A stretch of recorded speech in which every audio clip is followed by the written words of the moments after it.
All right, DT, how's it going? What's happening, Cam Capizzo?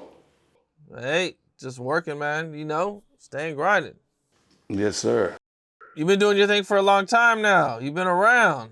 Yeah, I've been working, man. I've been working. I've been outside. You dig? Yeah, that's for sure, man. You linked up with 50. You grew up with Young Buck, and you've been doing your thing for a long time, man. But I thought I would kind of start off and kind of just let the people get to know you a little bit better about what it was like for you growing up, and for the people who might not know where you grew up at, and everything. Right. Well, actually, I grew up in Nashville, Tennessee. We call it Cashville, Blasville, Smashville. It's a couple of names for it. But yeah, I'm a definitely from Nashville native. I'm a Nashville native, definitely. And what was it like for you growing up in Nashville?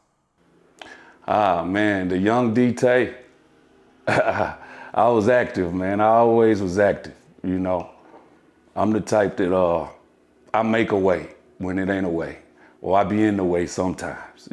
Back then I was in the way a lot.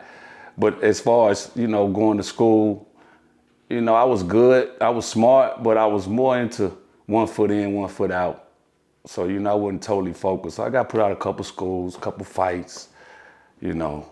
There's certain things that kids grow up and do, you know.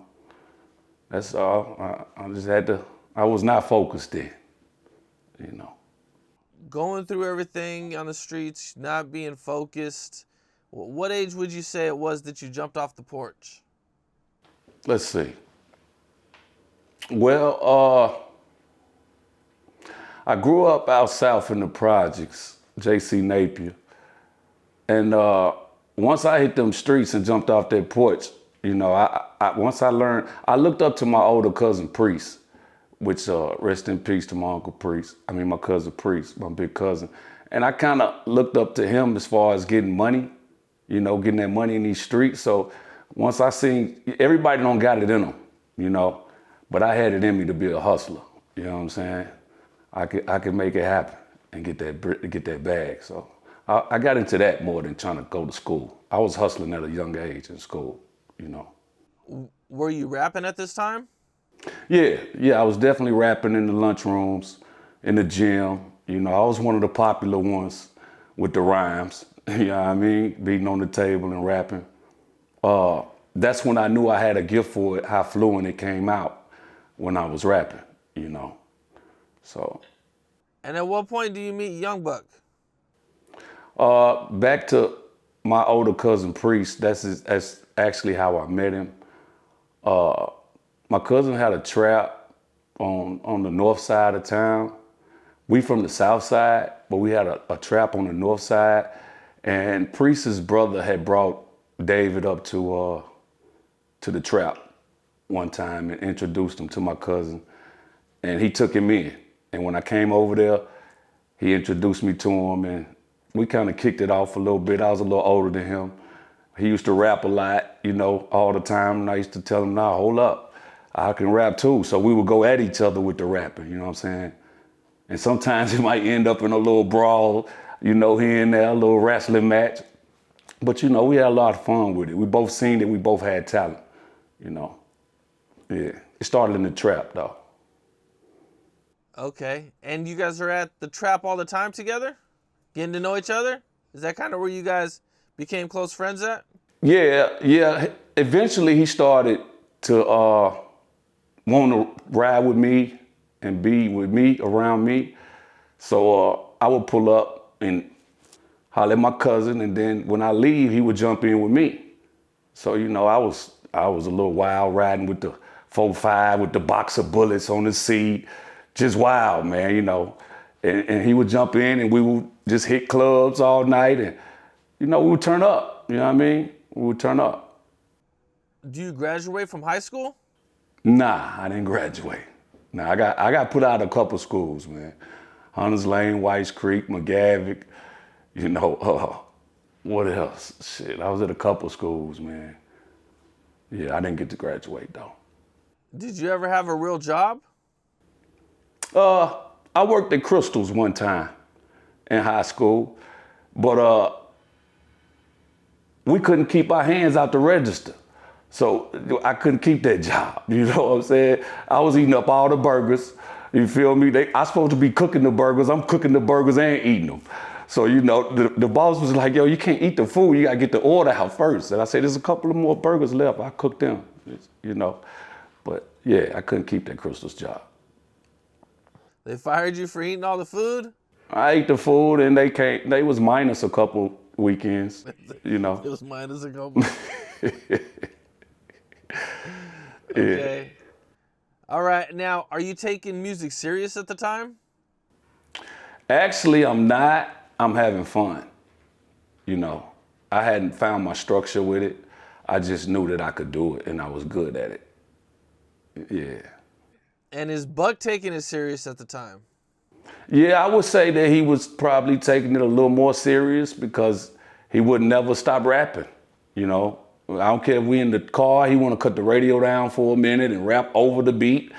You know, we used to have confrontations a lot because I might be wanting to listen to Spice One, you know, or Corrupt, that album with Snoop them, and he'll cut it down just enough to where he can rap over the beat. You know what I'm saying? And I want to hear the actual record, you know.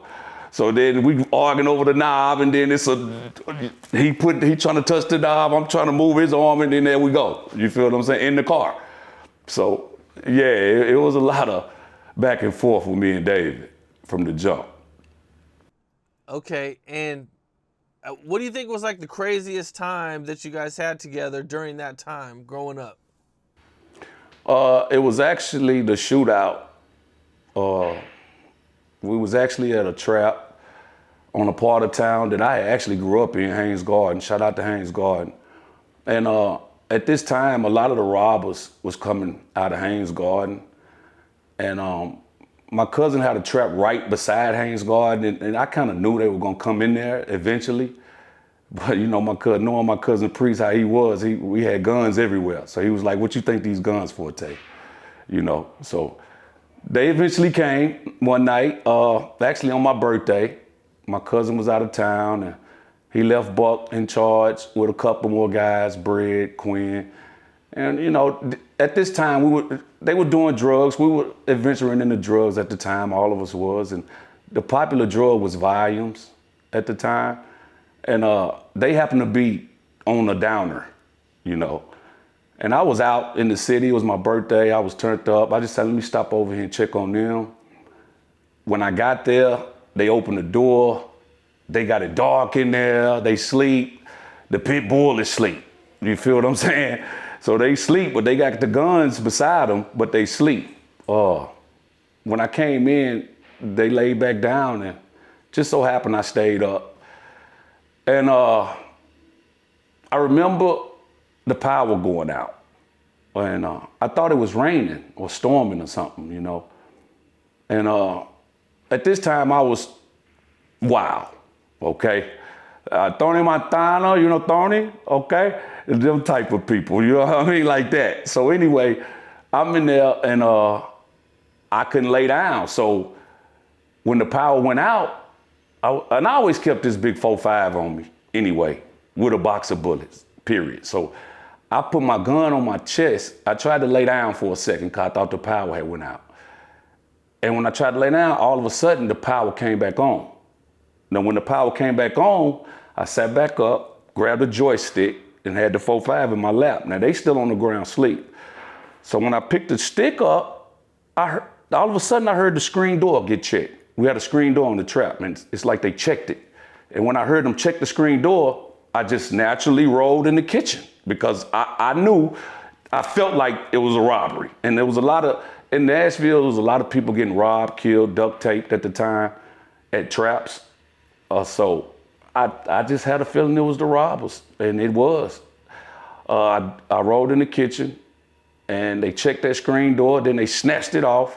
Buck was laying in the floor by the front door.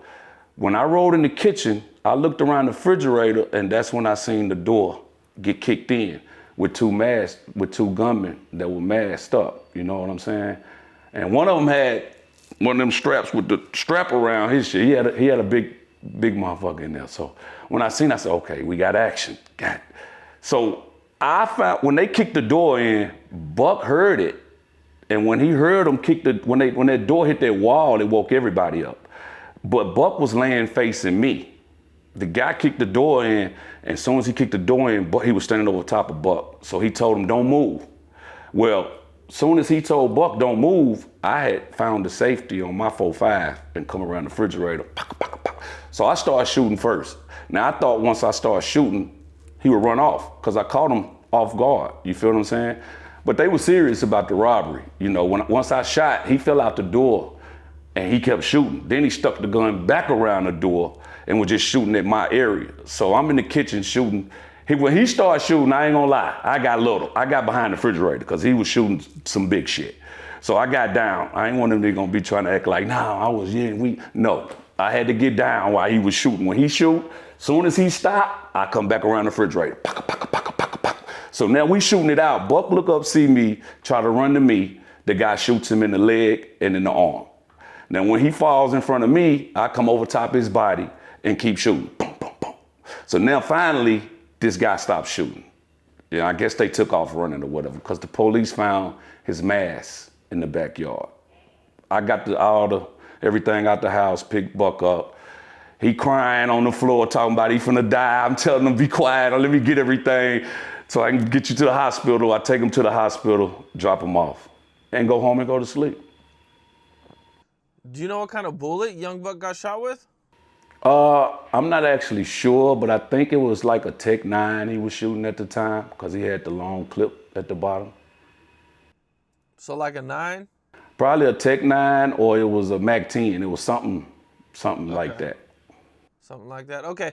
So you drop him off at the hospital and Buck is worried. He thinks he's going to die. And you know, what's the next thing you hear? Like, who do you hear from next? I hear from the police next. The police was at my door. The detectives was at my door the next morning. I don't know how they even knew where I lived, but they were at my door asking what happened. And I told them I didn't know what they was talking about. I stuck to my story, you know. And finally, one of the black detectives told me, don't worry about it. You can be honest. We just need the gun. We know that they was intruding the house. You were just protecting yourself. So you were not in any trouble. But, you know, I still wasn't quick to just say nothing. But he told me I was good. So that's what happened. Okay, so you never caught a case over it or nothing? Nah. It was self-defense. Okay, gotcha. And now, how long is Buck in the hospital? I mean, it went in and out, you know. He probably was in there a couple days. It wasn't long. What's up? This is Cam Capone. We got more content like this coming soon. So hit that like button, subscribe, and stay locked in to Cam Capone News.